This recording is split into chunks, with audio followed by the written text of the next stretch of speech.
Quran itu disusun oleh Sayyidina Utsman radhiyallahu anhu. Tuan-tuan, sahabat-sahabat semua, surah ini sebenarnya Allah Subhanahu wa taala menceritakan berkenaan dengan hari kiamat, gambaran syurga dan neraka, serta pecahan manusia kepada 3 golongan. Jadi bila kita baca surah ini, kalau boleh kita fahamlah, umum pun tak apa. Kalau tak faham satu-satu huruf, kita faham umum pun tak apa. Sebab surah ini surah amalan kita. Jadi rugi kalau kita tidak faham. Kita duk amalkan baca surah Yasin. Itu bacaan harian kita. Tiap pagi surah Yasin. Ya. Tuan-tuan, bacalah Yasin. Bacalah Yasin. Yasin itu ianya penawar untuk kita.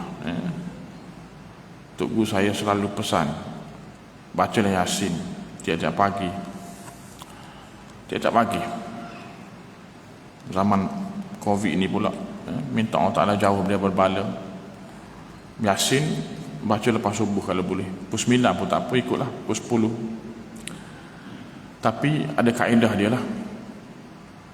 Ayat nombor 58 tu, Salamun qawlan min Rabbir Rahim, itu ulang 21 kali. Itu kaedah baca Yasin. Ya sebetulnya yang kita baca ramai-ramai malam Jumaat tu, itu ialah kita nak cepat, tu imam tu kena ikut keadaan jemaah juga. Kalaulah kita baca seseorang, kita bacalah ayat nombor 58 itu, Salam qawlan min Rabbir Rahim, ucapan salam daripada Allah Ta'ala yang Maha Penyayang. Kita ulang 21 kali. 21 kali. Ada riwayat kata 28 kali. Amalkanlah, bacakanlah, baca. Dan kita niatkanlah agar Allah Ta'ala selamatkan kita daripada Covid, ataupun apa-apa sajalah, musibah. Amalkanlah Yasin, baca Yasin macam biasa. Tapi bila sampai ayat nombor 58 itu, ulang 21 kali. Dan kita niatkanlah, niatlah apa-apa saja niatkan, salam. Kenapa bila kita baca Salamun qawlan min Rabbir Rahim, kita ulang 21 kali? Kerana Salamun qawlan min Rabbir Rahim itu ianya nikmat Allah Ta'ala yang paling besar. Nikmat Allah Ta'ala yang paling besar, mengalahkan nikmat-nikmat yang lain. Nikmat dalam syurga nanti kita dapat lihat wajah Allah Ta'ala. InsyaAllah kita semua dapat lihat wajah Allah Ta'ala. Bagi yang akan masuk bagi yang masuk syurga, InsyaAllah kita semua masuk syurga belaka, InsyaAllah. Kita lihat wajah Allah Ta'ala, itu nikmat yang sangat besar.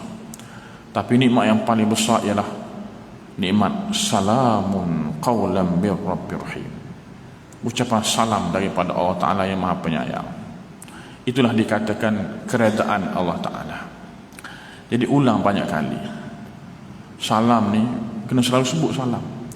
Sebab itulah kita jumpa orang kena selalu bagi salam. Assalamualaikum, Assalamualaikum. Ringankan lidah kita bagi salam. Assalamualaikum. Masuk rumah pun bagi salam. Masuk office pun bagi salam. Bagi salam juga kalau boleh bukan salam kepada orang dalam rumah saja. Kalau boleh salam juga kepada Nabi kita sekali. Lepas bagi salam kepada orang dalam rumah tu, Assalamualaikum, bagi salam kepada Nabi pula. Assalamualaikum ya Rasulullah. Itu kaedah dia. Ataupun kita sebut Assalamualaikum, Assalamualaikum ya Rasulullah. Ataupun seperti mana kita baca dalam tahiyat tu kan, Assalamualaikum ayuhan Nabi wa rahmatullahi wa barakatuh. Itu salam yang terbaik itulah. Assalamualaikum ayuhan Nabi wa rahmatullahi wa barakatuh. Kalau Assalamualaikum itu kita bagi salam kepada Nabi, ikut seperti mana kita bagi salam kepada orang Islam. Assalamualaikum. Kalau Nabi, Assalamualaikum ya Rasulullah. Tapi kalau salam dalam tahiyat itu salam Allah Ta'ala kepada Nabi. Itu salam yang terbaik. Assalamualaikum ayyuhan Nabi wa rahmatullahi wa barakatuh. Itu ucapan salam Allah Ta'ala kepada Nabi sallallahu alaihi wasallam. Dalam peristiwa Isra dan Mi'raj, di ketika mana Nabi sallallahu alaihi wasallam nak naik ke Sidratul Muntaha, atas lapisan langit ketujuh, langit pertama, kedua, tiga, empat, lima, enam, tujuh, Nabi bagi salam seperti biasa, Assalamualaikum. Langit pertama Nabi bagi salam Assalamualaikum, dijawab oleh malaikat yang jaga langit pertama, Waalaikumsalam, Waalaikumsalam ya Rasulullah, ya Muhammad. Dibukanya pintu. Langit kedua pun sama, Nabi bagi salam seperti biasa, Assalamualaikum. Dijawabnya oleh malaikat yang jaga langit kedua, Waalaikumsalam ya Muhammad. Dibukanya pintu kedua. Sampai langit ketujuh, Nabi bagi salam seperti biasalah, Assalamualaikum. Kerana ada malaikat yang menjaganya. Tetapi bila Nabi melepasi langit ketujuh, Nabi nak masuk ke Sidratul Muntaha, nak naik ke Sidratul Muntaha, ke Lauh Mahfuz, ke Arash, tingkatan yang paling tinggi, Nabi bagi salam Assalamualaikum. Di ketika itu tidak ada yang menjawabnya. Lalu Jibril kata, ya Muhammad, bukan begitu kamu bagi salam kepada Allah Ta'ala. Kamu bagi salam kepada Allah Ta'ala, kamu sebutlah At-Tahiyyat. Itu salam Nabi kepada Allah Ta'ala.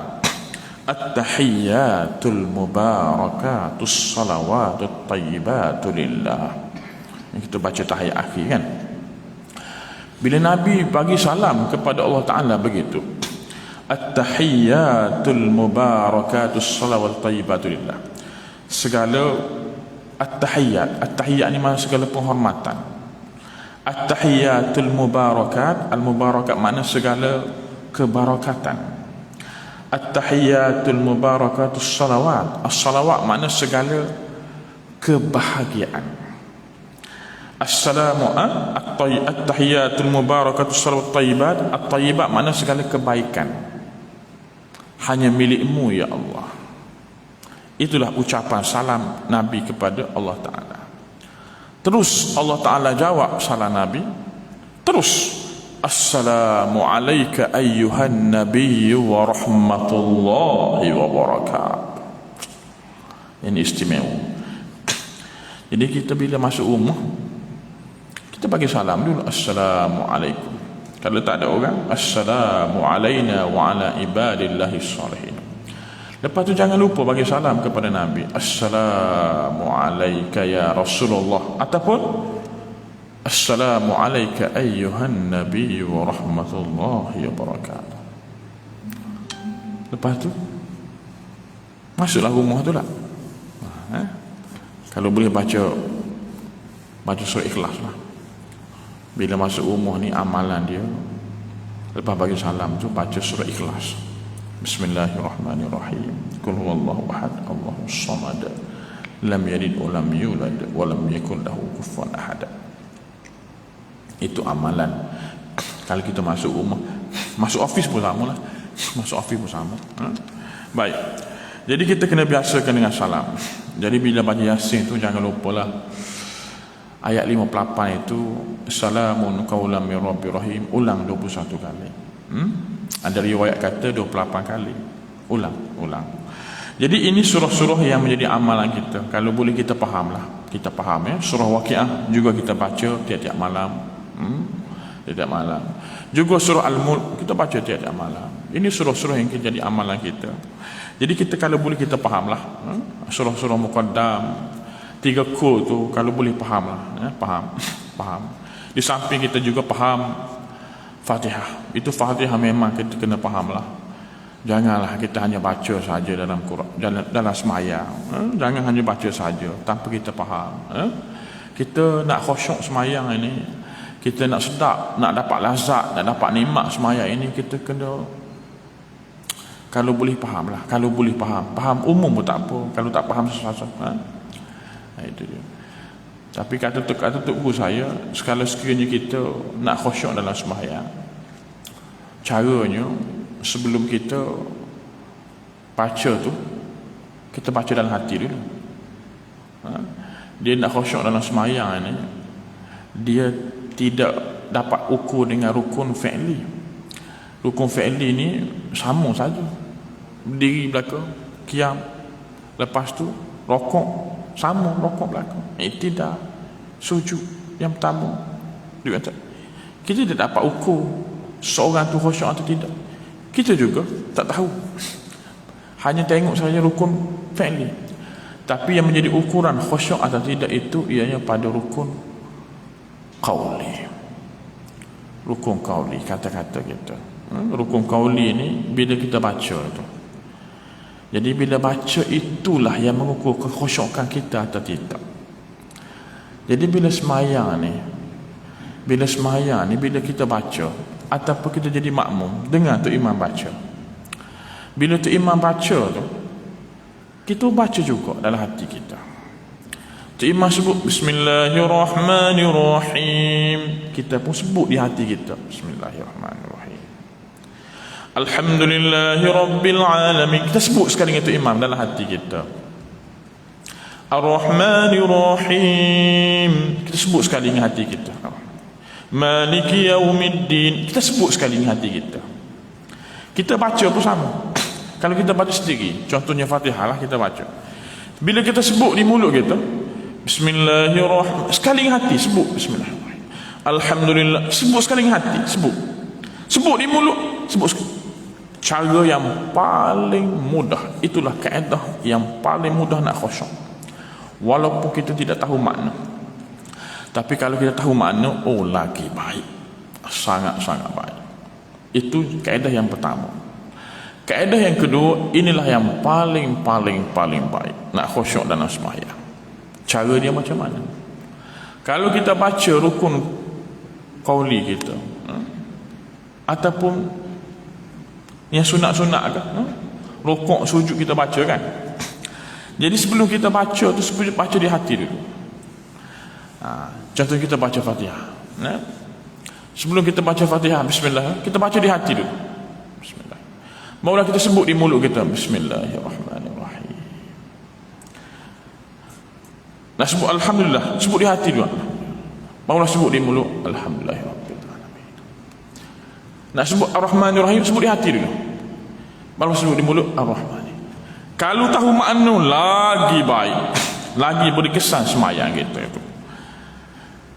Lagi dia punya kelazatan, kemanisan itu.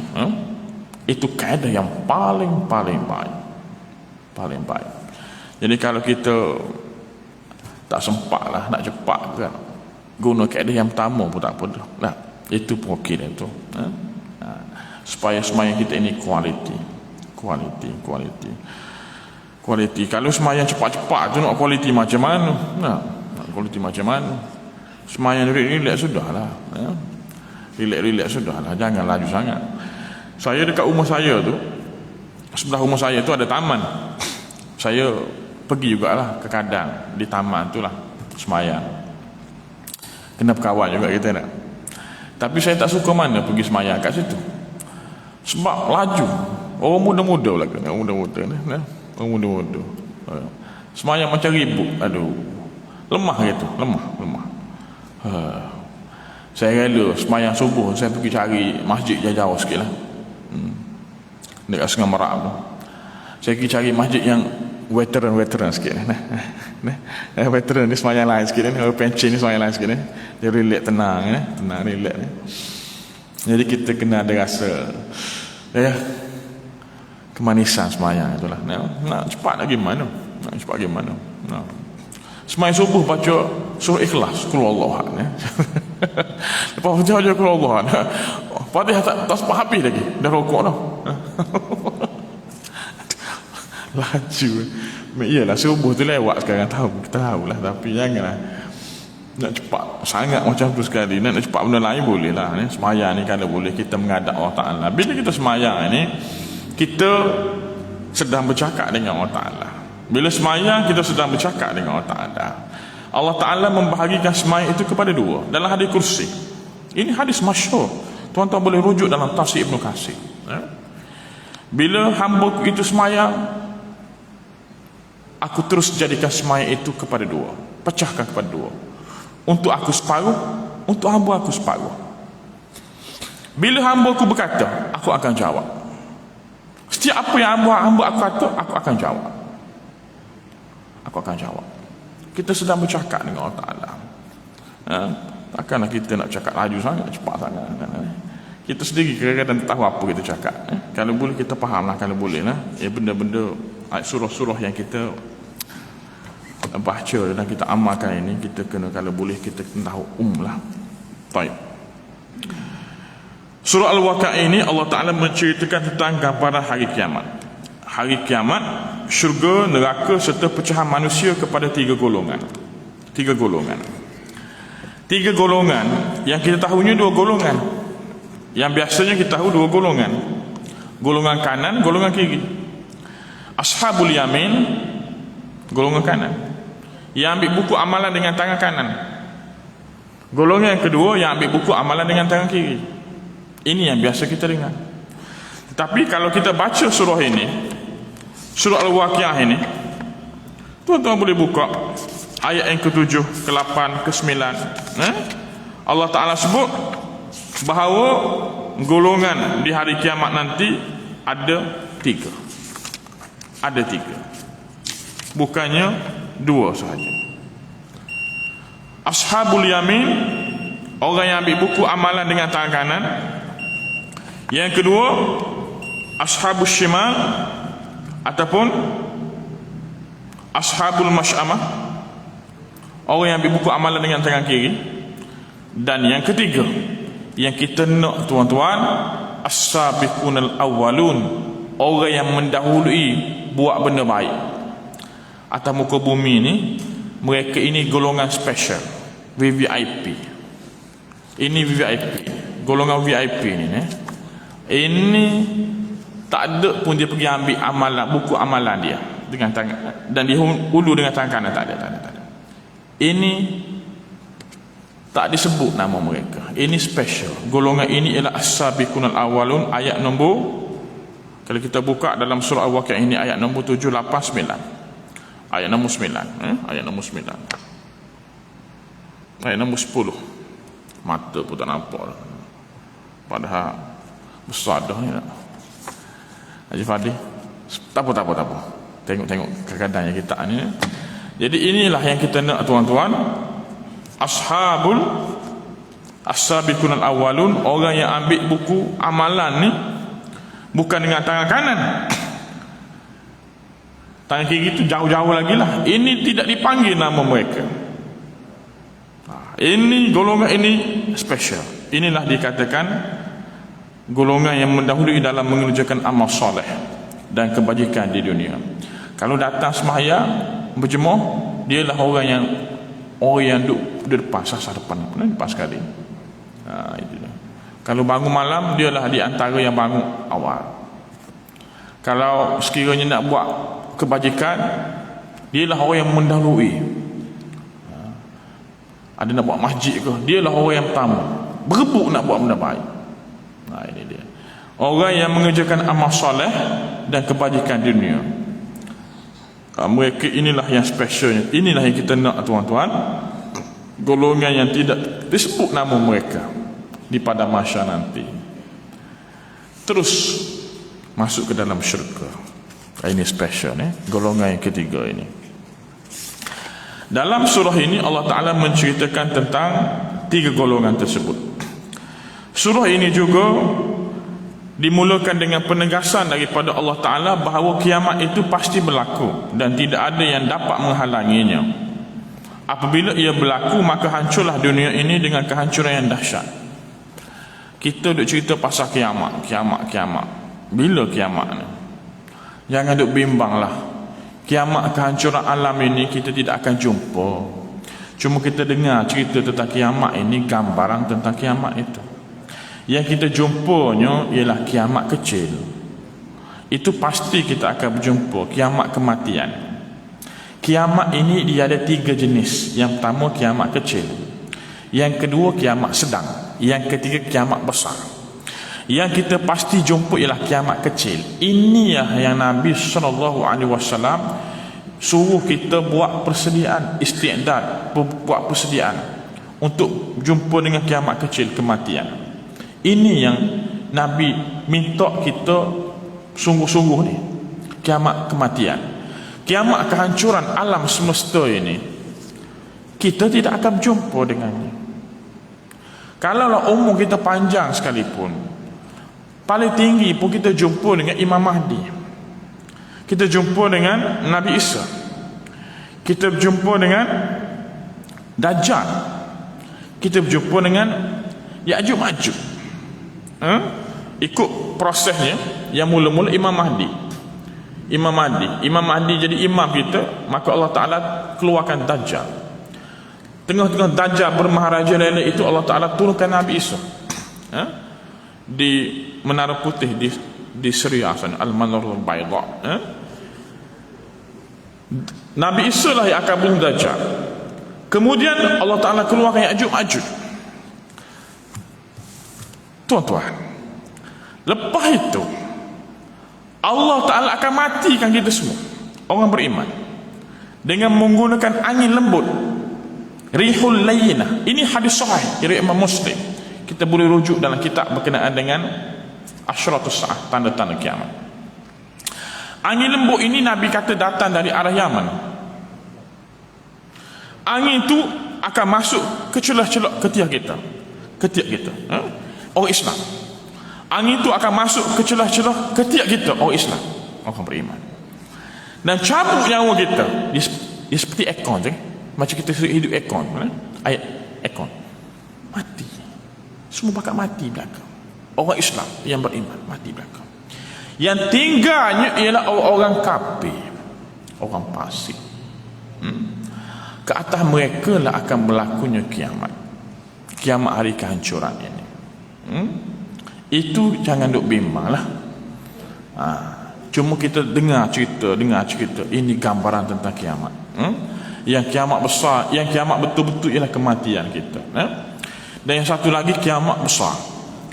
Kiamat besar yang kita jumpa ialah kiamat kecil dan kiamat besar.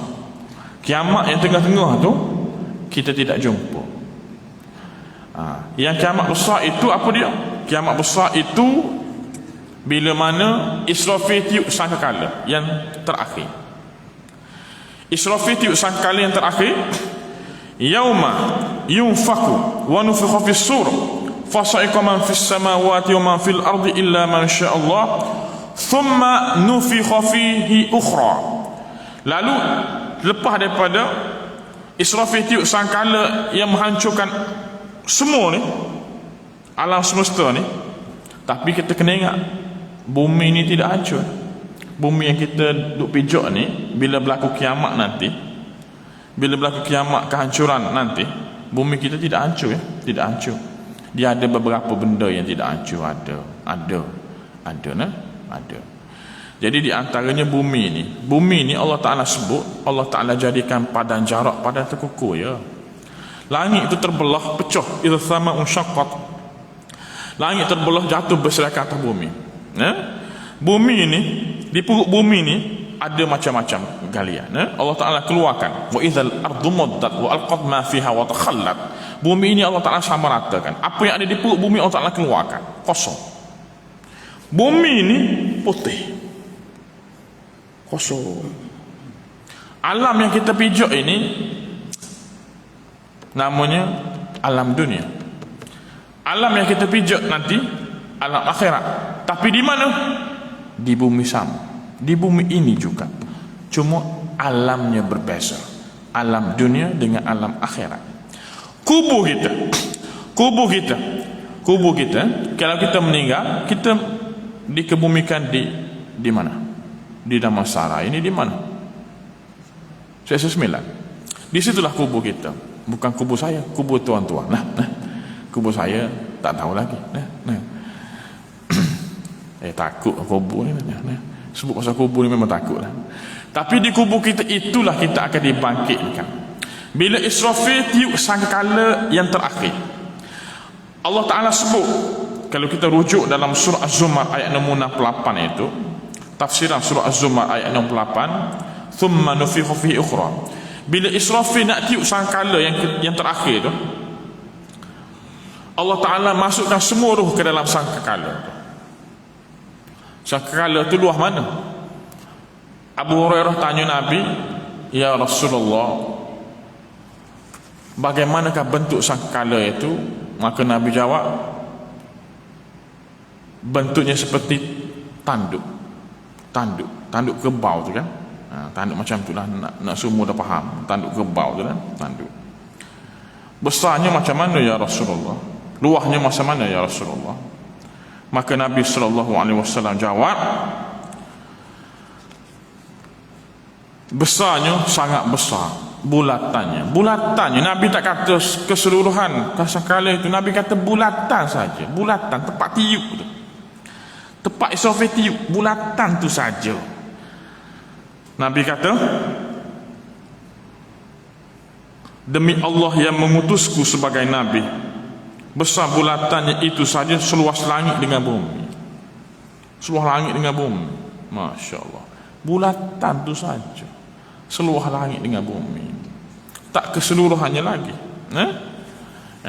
Jadi bentuk sangkala itu seperti tanduk daripada cahaya. Tanduk, Nabi kata tanduk daripada cahaya. Bulatannya tempat tiup saja seluas langit dengan bumi.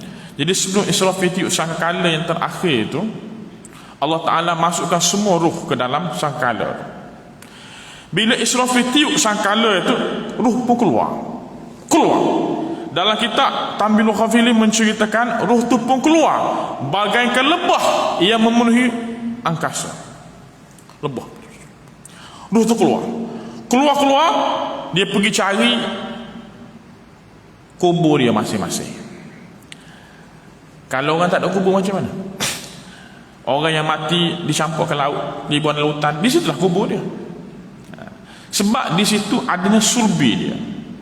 Kita ni masing-masing ada sulbi kita. Sulbi kita, hujung sulbi itu. Hujung sulbi ni dia tidak hancur. Memang dia kekal. Ahli geologi sendiri pun dah buat kajian. Orang yang mati 1000 tahun dulu pun memang tak hancur dia punya sulbi. Ini keajaiban ciptaan Allah Ta'ala. Sebab sulbi ini daripada itulah kita dijadikan. Daripada itulah juga kita akan dikembalikan. Ruh tu akan pergi cari sulbi dia. Dia tahulah sulbi kat mana. Dia terus masuk ke dalam kubur dia masing-masing, dan terjadi balik. Kita ni jadi balik. Kita jadi orang balik. Ini bukan jadi apa? Apa ni? Hantu ke tak ada ni? Bukan ya. Zombie bukan ni. Ini jadi orang balik. Ni. Bila ruh masuk balik, jadi orang balik, dan terbentuk jasad kita. Ini ada dua pendapat. Satu pendapat kata jasad kita seperti saiz kita ketika kita meninggal. Saiz seperti kita meninggal ketika kita meninggal. Itu yang pertama. Saiz yang kedua, riwayat kedua, saiz itu ukuran akhirat. Semua sama saiz belaka.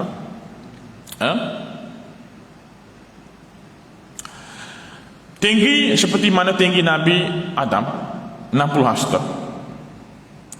Umur ikut Nabi Isa dalam kitab sebut. Nabi Isa ni umurnya 33 tahun. Ada kata 35 tahun. Dua pendapat saja. Jadi usia tu 33 tahun atau 35 tahun. Tinggi seperti tinggi saiz Nabi Adam alaihissalam. Baik, bangkit semua. Bila bangkit daripada kubur tu, semua dibangkitkan dalam keadaan telanjang lah. Inilah yang Aisyah bila dengar Nabi cerita, Aisyah kata, malunya aku ya Rasulullah, kerana kemaluanku akan dilihat oleh orang lain. Lalu Nabi tepuk belakang Aisyah. Wa sau'atah, jangan malu wahai putri dari putri Abi Quhafah. Abi Quhafah itu ayah dia lah. Ayah dia itu nama Abu Bakar. Abu Bakar tu bukan nama dia, itu nama gelaran dia. Nama dia sebenarnya Abdullah bin Abi Quhafah. Nabi panggil dia Abu Bakar. bapak dara. Abu tu bapak, Bakr tu mana dara, bapak dara. Nabi yang panggil bapak dara sebab dia memberikan anaknya yang masih dara untuk dijadikan isteri kepada Nabi SAW. Maka Nabi dipanggil dia bapak dara. Sahabat pun panggil lah bapak dara. Dia tak marah. Orang Arab ni dia bukan macam kita orang Melayu lah. Kita ngamuk selalu lah, marah selalu lah. Marah tu dia tak marah. Bapak Abu Hurairah bapak kucing, dia tak marah pun, bapak kucing. Nah, bapak kucing. Kalau kita panggil bapak lembu nak, kita suka bela lembu, bapak lembu. Bapak ayam, lagi marah. Orang Arab dia tak marah. Wahai putri dari putri Abu Quhafah, kamu jangan bimbang, kamu jangan takut, kerana bila mana manusia dibangkitkan daripada kubur mereka masing-masing, walaupun dibangkitkan dalam keadaan telanjang bulat, seorang pun tidak ada masa untuk tunduk ke bawah. Bila kita dibangkitkan daripada kubur kita nanti, mata kita terus memandang ke langit. Semua terus memandang ke langit. Kenapa? Keajaiban hari kiamat. Bila dibangkitkan daripada kubur kita masing-masing, semua mata memandang ke langit. Takjubnya dengan hari kiamat, hebatnya dengan hari kiamat. Allah. Satu saat pun Nabi kata tidak ada masa untuk nak pandang ke bawah, nak lihat kemaluan orang lain. Tak ada masa. Tak ada masa. Itulah namanya kiamat besar. Kiamat besar. Dan kemudian kita akan semua berjalan menuju kepada mahsyar. Nabi kata pada mahsyar itu ianya berada di bumi Syam. Bumi Syam sekarang ni bumi Syam. Ulama spesifikkan lagi bumi Syam itu ialah di Palestin. Itu bumi Anbiya. Sebab tu kalau kita pergi Palestin, dia tulis di signboard, Ardul Palestin, Ardul Mahsyar. Bumi Palestin, bumi mahsyar. Bumi mahsyar. Kita akan berjalan ke sana belakang. Di bumi ini yang sama. Di bumi ini yang sama. Tapi itu ketika itu padan jarak, padan terkukur, dan namanya alam akhirat. Namanya alam akhirat. Tuan-tuan, masa pun dah habis dah. Setakat tu dulu. Walaupun poin yang saya nak sampaikan belum habis, tapi oleh kerana masa dah habis, kita kena stop lah. Nanti syok sendiri pula dah. Tok Guru saya kata kalau kita bagi kuliah ke, kita ceramah ke, kita jangan ada penyakit SS. Apa itu SS? Syok sendiri. Jadi saya sebelum syok sendiri, saya berhenti dulu tuan-tuan. Saya minta maaf jika sekiranya ada terkasar bahasa, ada terambil masa, minta maaf banyak-banyak. Moga-moga apa kita dengar tadi Allah Ta'ala berikan kefahaman kepada kita, Allah Ta'ala berikan kekuatan kepada kita. Kalau boleh kita minta maaf tuan-tuan, saya tak sempat nak tafsirkan. Kita akan sambung lepas Ramadan nanti insya-Allah. Kita akan dengarkan tafsiran dia. Betulkah yang dikatakan surah Waqiah ini surah yang kaya? Betulkah? Kalau orang baca surah Waqiah ini dia jadi kaya, betulkah? Sebenarnya apa maksud kaya itu? Itu ada huraian dia, ada huraian dia. Wallahu alam, aqulu qouli hadza wa astaghfirullahal azim li wa lakum. Wassalamu alaikum warahmatullahi wabarakatuh. Bismillahirrahmanirrahim. Alhamdulillahi rabbil alamin, wassalamu ala asyrafil anbiya'i wal mursalin wa ala alihi washabbihi ajma'in. Allahumma jam'ana hadza jam'an marhuma wa tafarraqna min ba'di tafarruqan ma'suma. Allahumma inna na'udzubika minal baras wal junun wal juzam min sirri asqam bi rahmatika ya arhamar rahimin. Ya Allah, kami berlindung kepada-Mu ya Allah daripada penyakit sopak ya Allah, penyakit gila ya Allah, penyakit kusta ya Allah, dan semua penyakit-penyakit yang berjangkit ya Allah. Allah maghfir 'anil bala ya Allah, selamatkan kami daripada bala ya Allah. Selamatkan kami semua daripada bala ya Allah, wal wabak dan wabak penyakit ya Allah, wal ghalak dan segala kesusahan ya Allah yang menimpa kami ya Allah, wa corona dan corona virus ya Allah, ma la yashfi wa tidak ada siapa yang menyelamatkan kami semua melainkan Engkau ya Allah. Allahumma shfina wa shfi mardana ya Allah. Ya Allah, Engkau sembuhlah penyakit yang ada pada kami ya Allah, dan penyakit-penyakit yang ada pada sahabat-sahabat kami yang lain ya Allah. Wassallallahu ala sayyidina Muhammad wa ala alihi wasallam. Walhamdulillahi rabbil alamin. Wassalamu alaikum warahmatullahi wabarakatuh.